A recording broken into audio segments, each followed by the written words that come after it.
കുട്ടികളെ, ജീവനെ നിർവചിക്കുന്ന ഏറ്റവും പ്രധാനപ്പെട്ട പ്രത്യേകത എന്താണെന്ന് അറിയാമോ? എല്ലാ ലിവിംഗ് ഓർഗനിസംസിന്റെയും അടിസ്ഥാന ഘടകം സെലാണ്. അതുകൊണ്ടാണ് സെല്യുലർ ഓർഗനൈസേഷൻ ജീവന്റെ ഒരു ഡിഫൈനിംഗ് ഫീച്ചറായി കണക്കാക്കുന്നത്. പക്ഷേ അതിലും അത്ഭുതകരമായ മറ്റൊരു പ്രത്യേകത എല്ലാ ജീവികളിലും കാണാം. ലിവിംഗ് ഓർഗനിസംസിന് അവരുടെ എൻവയൺമെന്റ് തിരിച്ചറിയാനും അതിനനുസരിച്ച് പ്രതികരിക്കാനും കഴിയും.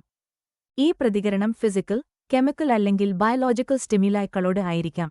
മനുഷ്യർ സെൻസ് ഓർഗൻസ് ഉപയോഗിച്ച് എൻവയൺമെന്റ് മനസ്സിലാക്കുന്നു. പ്ലാന്റ്സിനും പ്രതികരിക്കാൻ കഴിയും.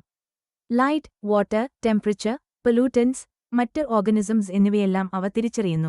പ്രൊകാരിയോട്സ് മുതൽ ഏറ്റവും കോംപ്ലെക്സ് യൂകാരിയോട്സ് വരെ എല്ലാ ജീവികളും എൻവയറൺമെന്റൽ ക്യൂസിനോട് പ്രതികരിക്കുന്നു. ഫോട്ടോ പീരിയഡ് അഥവാ ഡേ ലെങ്ത് പല പ്ലാന്റ്സിന്റെയും ആനിമൽസിന്റെയും റീപ്രൊഡക്ഷൻ നിയന്ത്രിക്കുന്നു. ശരീരത്തിലേക്ക് പ്രവേശിക്കുന്ന കെമിക്കൽസിനെ എല്ലാ ജീവികളും കൈകാര്യം ചെയ്യുന്നു. അതായത് ഓരോ ജീവിയും സ്വന്തം എൻവയൺമെന്റിനെക്കുറിച്ച് അവയാണ്. എന്നാൽ മനുഷ്യർക്കൊരു പ്രത്യേകത കൂടിയുണ്ട്. നമ്മൾ ചുറ്റുപാടുകളെ മാത്രമല്ല, നമ്മളെത്തന്നെയും തിരിച്ചറിയുന്നു.